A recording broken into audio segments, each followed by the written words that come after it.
June the 3rd, 2026. Guys, you're looking at some information that's very interesting that's coming in, and it's two different satellites, Grace A and Grace B. And what they do, they can look into the Earth, look at the surface, look into the subsurface, and as deep as the deep aquifers. It's very important technology. The U.S. or NASA came out with this, guys, I think 2002, somewhere around there.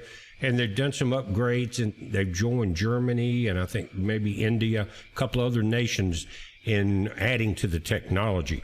But the way it works, and it's important because our planet is in trouble. And all of us have to start realizing that and make key decisions. All right, now, what you've got at 500 kilometers up, you've got Grace A orbiting. Grace B, I think, is 2,200 kilometers behind it. And they have what's called accelerometers on board, both of them. And what happens, guys, is that they come over the Earth. It's a low Earth orbit. They can pick up gravity spots. And if it's a dry area, it has very little gravity compared to a wet area, like a big lake, a big ocean, or underground aquifer, or river. And that will add gravity and mass to the area, right? So what will happen, Grace A will start accelerating because it's tuned to accelerate towards that spot of gravity, okay? And Grace B measures that acceleration, and they can determine where, they both see it, but they can determine then where the underground aquifers are, were, or were not, okay, or are not, let me put it that way. But again, you got excess acceleration as it's getting close to this body of water. This is just an illustration. And excess deceleration as it gets over it. So that's what they're measuring. It's very smart technology. And that's one of the great uses of technology right here. Not spying on people, but doing this type of information. Anyway, what they're seeing, now this is last year's map, last May. We should be getting the new one soon. But what you're looking at in the blue areas, that's where there's a lot of moisture, either subsurface or on the surface, but it looks at the kind of the totality of it. The red spots are the driest, and you can see through Mexico and the desert Southwest. And what they're looking for, again, is at the deep aquifers, rivers, lakes. And this totals it up. So it's very bad in the desert Southwest. In other words, the deep aquifers are in so much trouble, it would take probably 10 or 20,000 years for them to even get back to halfway normal, okay? And so this information is critical, but what we're seeing, it's a worldwide event. Now, what's amazing, you notice this section of Africa, where it's blue.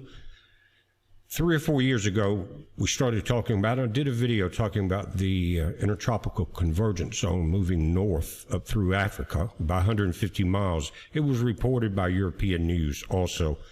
And so, and I went back 10 years, and I think it has traveled about 350 miles total. But anyway, that's why we're seeing this. This is why we're seeing the greening in some of the desert areas. Check this out. And some of the flooding also. And those are the lifelines now of the moisture for the planet. Of course, this is ice down here, moisture there, but it's not showing that much available moisture under anything very far north. Notice that? Very dry. So this area in the South America is called the lungs of the planet. And that's why it's so important to protect the rainforest and things like that. But some group of elitists wanted to have a big convention down there, and they started cutting a big, I think it was a 2 or 4 lane highway right through the center of the lungs as an insult to the Creator, if you ask me, and as something destructive towards mankind in the long run. And so what you do, you stop at natural animal migration, rivers, everything just gets screwed up and out of balance, right? And how many millions of trees would be sacrificed? Not very intelligent, but that Satan hates everything God created. And NASA breaks it down real quick, guys. The twin satellites orbited about 137 to 250 miles apart in orbit as they passed over areas with varying mass, like a massive ice sheet or an underground aquifer. The change in gravitational pull caused the leading satellite to accelerate or decelerate. By continuously measuring the micro changes in the distance between the two satellites, scientists can calculate variations in terrestrial water storage, ice mass depletion, and sea level rises. It says GRACE data has documented the massive melting of glaciers and ice sheets in Greenland and Antarctica. The mission tracks the depletion of large subterranean aquifers, revealing droughts and water scarcity worldwide. Guys, we know that, but that really should be a stop sign to make you stop and think for a moment. And it's a new level of preparation. Everybody knows you need water, right? We know you're not going to make it without it. Even at the basic level, you're going to have drinking water. And so what's been crossing my mind, I've got, I think 4 rain barrels. They're not that big, that's a couple hundred gallons of water. But, you can see these tanks. I think Tractor Supply has them that store up to 2,000 or 3,000 gallons worth of water. And if you could, go ahead, fill them up, or you could store rainwater with them. And because it's coming to that, you can think, well, I got all the supply food I need. I got solar power. I got backup for this. I got backup for that. But and then, like here, normally if you had the pumps go down and the big tanks go dry or whatever, then, you got rivers and creeks, and you could actually go and get water and filter it. But if it gets bad enough to where they get too dry, and that's happened here before, and it was not nearly this situation, that that source starts getting depleted. It will depend on rainwater. And there's certain, look it up, evaporation techniques or water catching techniques, and it uses the technology, just like if you're in a place with humidity, you walk outside in the morning and the moisture's covered your car. It's the same technology of that. It's pulling moisture out of the air and then putting it into storage for you. Those technologies like that. Now, I don't know how they work where it's real dry. I don't have one yet, but I'm definitely going to be looking at some of the bigger water storage tanks and all, because it is the key. And we always think, well, that'll be the last thing to go. Maybe it's not. But when you're dealing with both, you may not lose. When you're dealing with both, let me back up, water and power.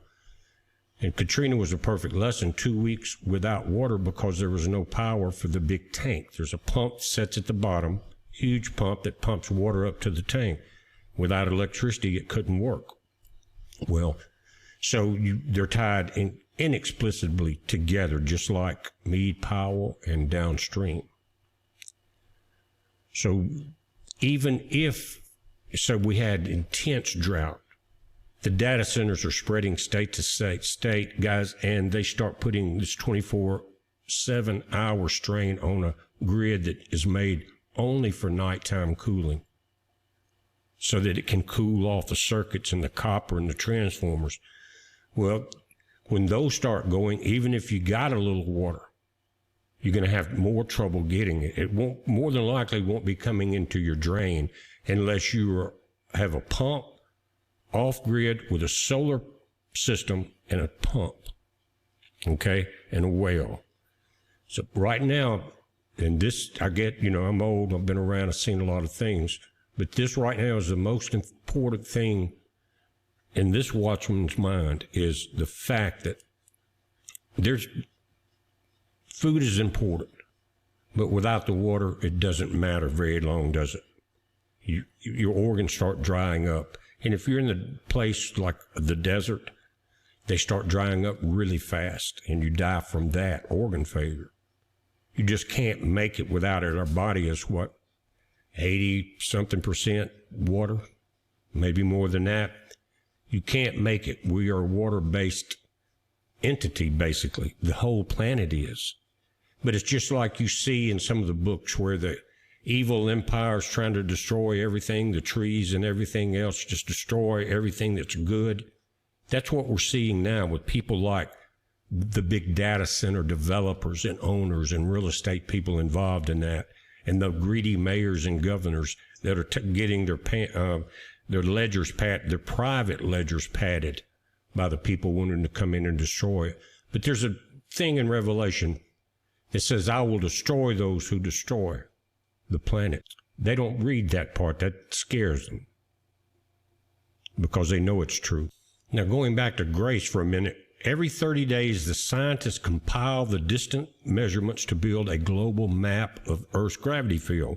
In other words, you got different orbits at different locations.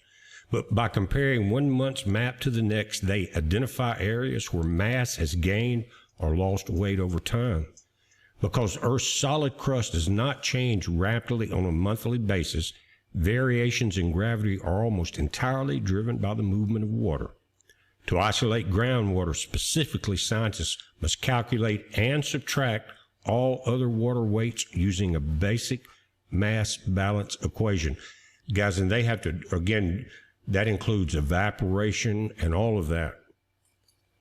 And the newest data from the GRACE follow-on, or GRACE.FO satellites, reveal a critical, systematic decline in global groundwater and freshwater levels, driven by a combination of intense agricultural overpumping and climate-induced droughts. And the data released by NASA's hydrologist confirms that Earth's total amount of fresh water abruptly dropped in May 2014 and has remained stuck at those record lows. Guys, technically it's still dropping and has not come back above those lows. The cause, extreme precipitation events from climate change, cause immediate surface runoff instead of letting water soak into dirt to recharge aquifers. Now, you know, it used to be global warming. Now they're getting a little more unawoke and realizing they're not going to get any carbon tax credits. Anyway, so it's switched now to climate change, which is more technically true. Mother Nature's changing back certain areas, and man is changing many of them by simple overpopulation. The Mojave Desert was not meant for what we're dealing with, just like many other places. Every time the world gets to this balance level, something occurs. This time by fire, not by flood. Guys, think about that. And think about drought, forest fires, thirst. That's a fire in itself. The heat. And a comprehensive study utilizing data through 2024 revealed that the Colorado River Basin lost 27.8 million acre-feet of groundwater over 2 decades. This massive underground loss is roughly equal to the entire storage capacity of Lake Mead. GRACE.FO data shows that groundwater depletion accounts for up to 71% of total water loss in the lower basin, far exceeding the high-profile water drops seen in visible reservoirs. The acceleration is heavily tied to increased agricultural pumping and a transition into the dry La Nina cycles. Guys, this is a record La Nina cycle. Record heat around the planet and all the way across the U.S. They're talking about records being broken. While recent wet winters brought temporary relief to California surface water, the semi-annual updates from the California Department of Water Resources show that deep aquifers remain severely depleted from decades of over-extraction. GRACE.FO indicates a continuous, long-term downward trajectory since 2003, proving that brief, rainy seasons are not enough to reverse deep aquifer exhaustion. GRACE.FO data processed into global maps indicates that out of the world's 37 largest aquifers, think of this, 21 have blown past their sustainability tipping points. Pretty much says it all, doesn't it, guys? And you look at right now, people are running out of water, getting record heat in India, all around the world.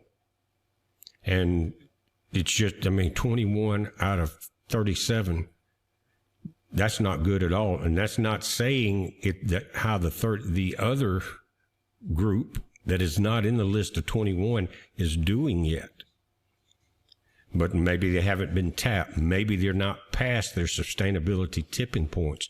But guys, when you look at this, and we're talking about the aquifers in Florida, in the Southwest, Ocala, in the Midwest, down into Texas, are all going to this point. Legislation and the Bureau of Reclamation and all the lawyer monies getting together to bring it to court to see who gets nothing is what's going to happen. And so what I think we're seeing politically, I've been trying to avoid it as much as possible, is that you probably noticed Trump and Bibi had a big falling out, and Trump basically gave him some F-word statements and told him, "What the hell you doing, fool, still attacking Lebanon?" And it was obvious Bibi wants Big Brother to hang around so that they can demolish what they need. Trump's grown ill with it, and I think what he wants to focus on, regardless of you liking or not, is the fact that, guys, he wants to come back and focus on domestic policies and problems like, right now, Lake Mead, Lake Powell, other things like that. But Bibi, and he's got a couple people in his upper level that are hardcore Old Testament prophecy people. They want to, this is known, they want to continue the war as hard as possible so that prophecy will come true. Maniacs, guys. That's all I can say. We got some warmongering demons in every nation. We'll see how it works out. But again, I don't want to go into the war or politics. It needs to end. The last video I did about it a couple months ago, that's what I said. I'm tired of fooling with it. They don't know what they're doing. Either side is kind of goofy right now. And but that's what we're seeing, is Trump may pull out. Okay? He's, like I said, there were some F words when he asked Bibi, "What are you doing? We're trying to get out of there and you keep on with your stupidity." Demonic stupidity.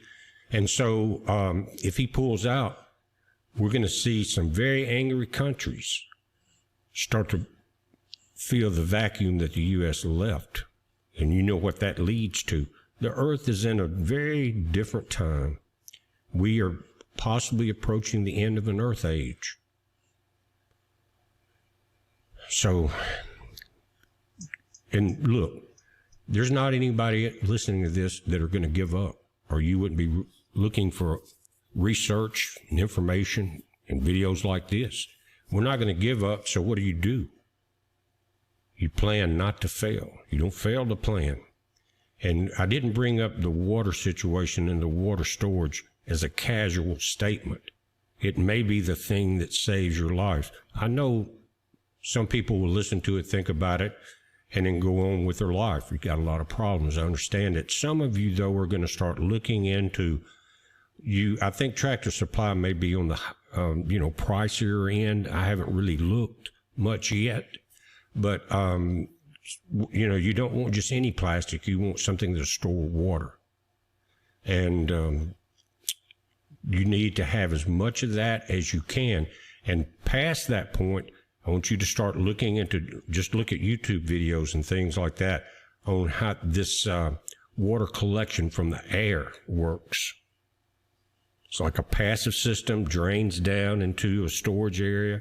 And if you feel like you need to filter it, then you can. But it's the cleanest water available on the planet, probably because it is evaporation in a sense. It's been cycled. Of course, whatever it's on. Some people use a cloth. Some people use a metal angled down into like a gutter. Collectors, it's a water collector. I can't think of the name of them yet, but you can build them very easily and very cheap, is my point. And that may be enough alone, just if you just need drinking water, which is the first thing you're going to need. And you may not be as clean as you want to, or take the hot showers and swim in the pool. But if you can drink some water and get a little bit to eat, you can start seeing a change. You can start toughening up, guys, and getting ready. Of Christ said, those that endure to the end shall be kept safe. Doesn't say saved in Greek. Look it up. Kept safe. Because you were smart, you endured. And the only way you endured was because you were smart and planned. Again, I am not mentioning water lightly. It is the ultimate resource. I'm still seeing channels pushing gold and silver, and I just want to think, my God, are they that blind or are they that greedy? And they're still saying, well, it's all going to collapse. Well, everybody get ready, get some gold, get some silver. You better get some damn water and some food. That's why I would never push it on my channel. And I think very poorly of people that do it. Not if you're just pushing buying or selling gold. That's not a good idea right now. But the people that do it, that force people to turn over their 401k or their savings and roll over into a gold or silver deal, if they look at it, and some of the big ones that you see a lot of, they say, okay, send us $100,000, let's roll it over into this gold IRA, but you only get $80,000 worth back. So they immediately clip $20,000 off the top. And that's how they pay the people very well that you see advertising it.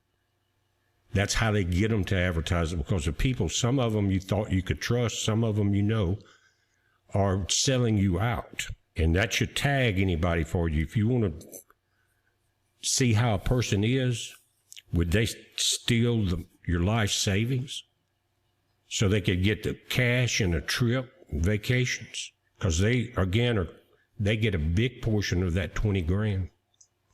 And if you cashed it out right away, if they let you, you'd walk away with $80,000 the next day. And with the system collapsing, do you think any of that's going to be worth any money? Your IRA or gold on paper? Nothing is. What you need to do, you got a bunch of savings, make sure, don't take your savings out, but use a section of it. Make sure you have water storage. Make sure you have survival food. Now, of course, on our website, we have filtration and survival food, but no, we don't have water. You're going to have to do that. And even if you can't store it, if you just got to get spring water in the gallon jugs and put some up, is better than nothing. But you're going to have to look long-term past that. And I'm thinking, again, storage and using these water collection systems, keeping those storage drums full is the only way. There's no other way without water. That's my point, guys. And it's, every time I turn around, it keeps slapping me in the face. And I hope it's doing that to you. Over a third of the Earth's largest underground basins are actively being rapidly depleted. A mad rush to destruction, guys. The most critically distressed zones, listen, continue to be concentrated in northern India, the Middle East, the North China Plain. Number 4, and I'm not sure what order they go in, is the U.S. High Plains.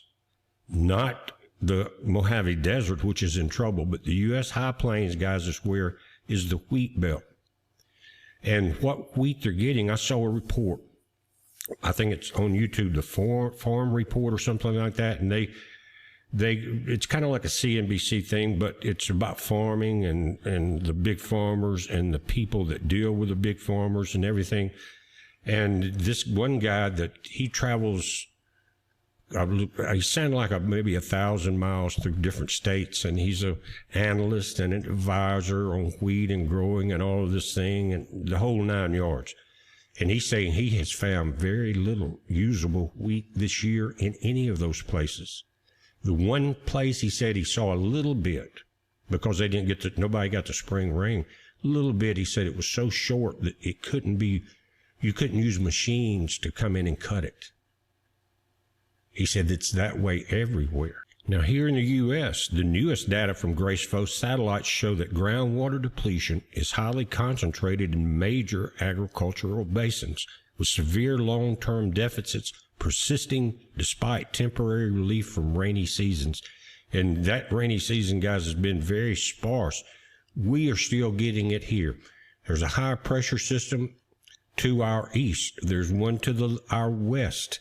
But us in Louisiana and Alabama, north of here, the moisture is being squeezed out of the Gulf of America right up over us. It's a blessing. It's a little muddy. I don't care. Right now, guys, it is 75 with a heat index of 72. Just a couple of days ago, it was 106. Thank you, Father. That's all I can say. But we've had our years. A couple of years ago, guys, other places were getting rain, and we had a new main transformer station catch on fire. And I was getting readings of 130 plus heat index on my weather system here. It's got the outside sensors, the inside monitors, and very accurate. More accurate than AccuWeather, to be honest with you. But they're saying the NASA and the National Drought Mitigation Center compile this data weekly to map underground water changes across the nation. The most critical update for major U.S. regions include, number 1, Southwest and the Colorado River Basin. That's why we've been looking at it for 30 episodes of the Ancient Intelligent Files. It says a major study tracking data through recent years revealed that Arizona's aquifers and the broader Colorado River Basin are rapidly losing groundwater. And I did an AI search, guys, on were there aquifers, deep underwater aquifers, under the Colorado River. And they are, and they're in different patches. And guys, when they drain, you've seen the effect of what happens on the surface. Look at the big lake in Florida and other lakes. That's because the aquifers are being drained from out from under them. And then the weight of everything collapses. The lakes drain. We talked about La Nina and all that, guys, but they're saying underground water depletion there accounts for 71% of the total water loss. In other words, the underground aquifers that cannot be replaced in any of our lifetimes. That would be in the next Earth age. It is not going to happen now. Underground water depletion accounts for 71% of the total water loss in the lower basin, meaning the water crisis is largely hidden beneath the surface, swept under the rug. They know it. NASA knows it. The Bureau of Reclamation knows it. That's why they stepped into Powell early. But now we're down, guys. We're not at 150 anymore. I've been watching daily. Took a couple days off. Had to chill for a little bit. But each day, though, I watched very carefully the level of Lake Mead and what's going on and where we're going at it. We're going to take a look at some of those numbers in just a moment. Number 2 is California's Central Valley.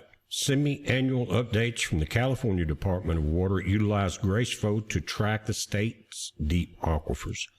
The deficit, despite recent record-breaking winter storms bringing plenty of surface rain and snow, the deep Central Valley aquifers remain severely depleted. A rain doesn't do it. And these aquifers may not be a big open pool of water sometimes, guys. It could be a whole giant area of sand and gravel. You know what I mean? So it takes time to get there. But sand and gravel with water within it that can be extracted. And they are busting through it as fast as they can to keep the data centers going. Also, some of this information that I put into AI, try to get some info back on, was that they are going to try to keep the data centers going even when they force other industries. They're going to force the public to heavily regulate your grid hours. Turn this off at certain times. Don't run your washer, dryer, anything like that, or, heavy instrument, any type of appliance, during the heat of the day or during the peak hours.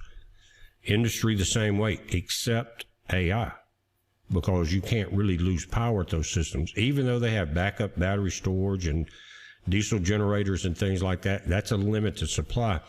And I think I read in maybe 15 minutes, if they were to suddenly lose their cooling ability, that the silicon inside all of these servers would start to melt from the heat inside that building being overheated like that.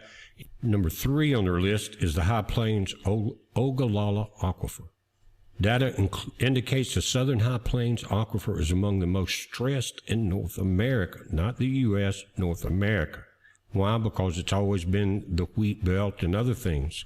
Water levels in this region, which supports a massive portion of U.S. cattle and grain production, are dropping steadily.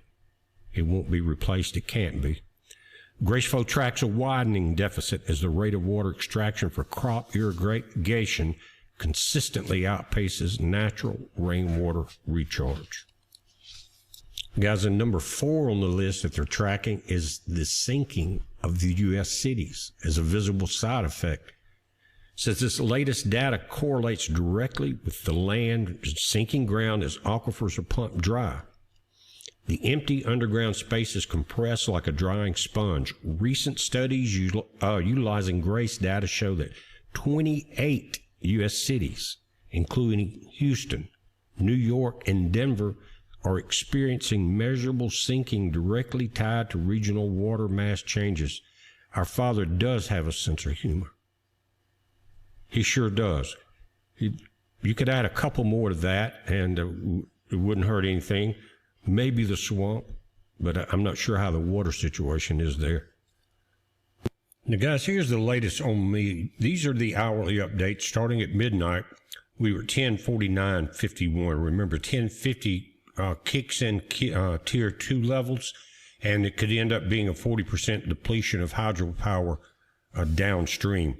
Now, we're currently at 944.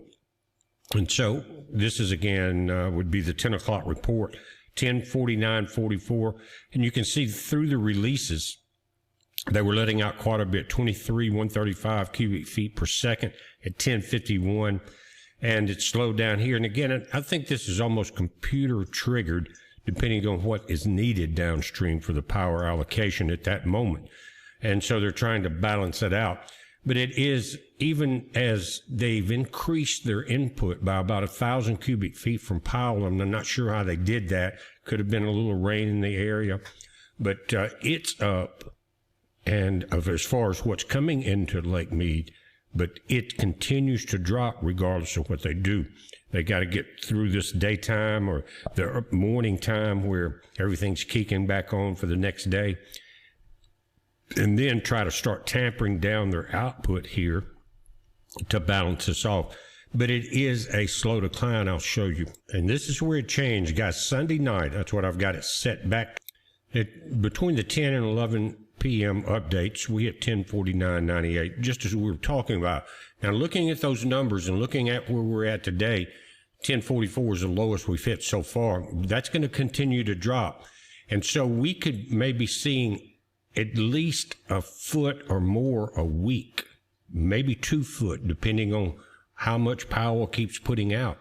But again, that's going to put us very close to the 1st of August to hit the 1035 level going into tier 3, and that's going to be major trouble. Remember, 70% of the downstream hydropower will be lost. 70%. Now, staying right at the data of Lake Mead, this particular page is 1 day late. What we were looking at when we started was up to the hour. But again, the chart that we've used for a long time ends yesterday. Tomorrow, we will have Wednesday's data. But this is showing a 0.19 foot average over 14 days of drop. But guys, it really started right here on Thursday, May the 28th. And we started, May 26th, right there, 0.29, 26, 20. Notice everything is 20s here, a 30, 20, and this is a rapid decline that's starting. So to get the accurate rate of the drop now would not be the 14 days, but the last 7 right there. And you can see it would be much higher. Now let's slide over to the right side of the scale. Average content over the 14 days of the lake in acre feet was 7,754,000. Started out at 7,834,000 2 weeks ago. And as of yesterday, it's down 200,000, not quite 200,000, 180,000 acre feet, quite a bit of water.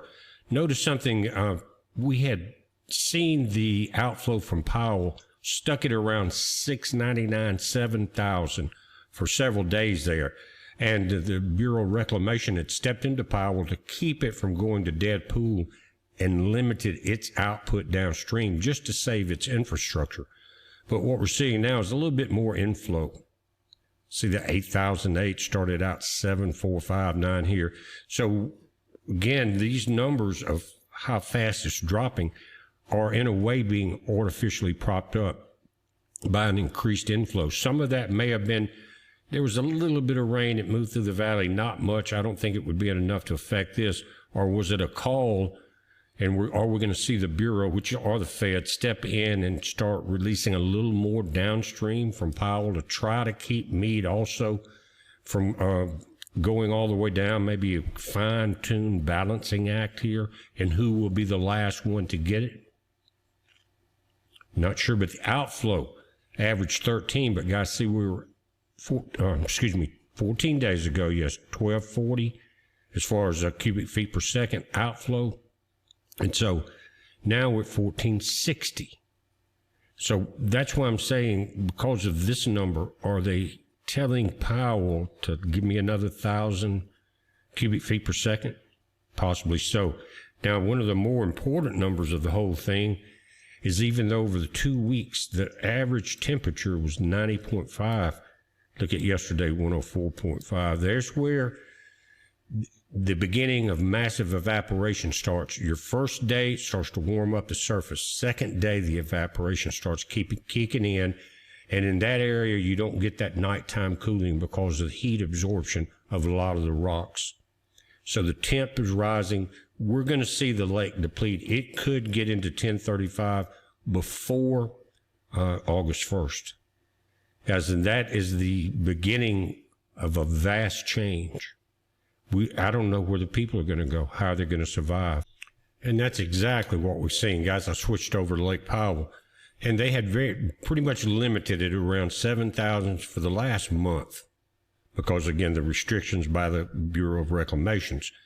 But, again, I think they are trying to balance this thing. So you're getting an outflow of 8,535, and look at the inflow. It has stayed pretty much the same, average 8,966. A couple of days of a little more, possibly from letting something upstream a little more out in that area, trying to keep everything balanced. But we're looking at a very delicate balancing act, and they know what the end result is. And what they're doing is trying to mitigate the disaster as slowly as possible. Some of the big data centers they're talking about probably won't be built. There won't be enough water in that area to supply the town or the people building the thing because they've tapped into the low aquifers too long ago and drawn too much out of it. Again, guys, I know this is semi-repetitive of what we've been talking about, but I wanted to give you an update. Again, we are below Tier 2. We're to rapid down a slide to both Lake Powell and Meade going out at about the same time. So people, again, think about what we talked about. The water storage is going to be critical. I don't care where you're at, who you are. Without that, it's game over. You're not going to make it. So now's the time. And think about it. Like I said, some of those big water storage tanks you can buy are around $1 per gallon, like 3,000 gallon tank could be from $2,000, $3,000, right?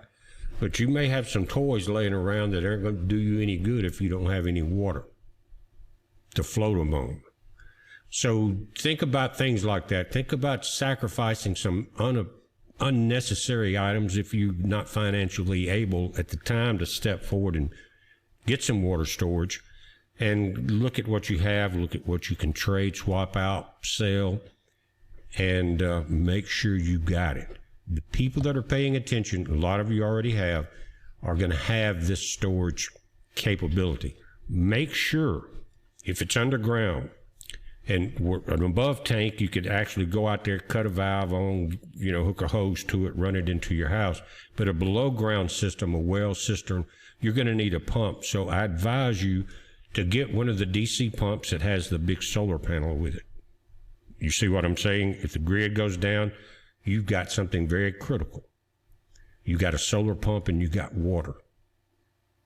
So think about what I'm telling you guys. We're going to update it, but just start doing your searches on water storage tanks. They're the big plastic ones mainly, and the water gathering do-it-yourself systems. They make some that are big and expensive that work kind of like an air conditioner do, but you can do one for almost nothing. Look it up on YouTube. These, again, water gathering systems, and it works on the humidity and the breeze at night. Almost nothing. Guys, we're watching it. You watch it. I appreciate every one of you. I love every one of you. Our Father loves you, and may He bless every one of you. So heads up. Be safe.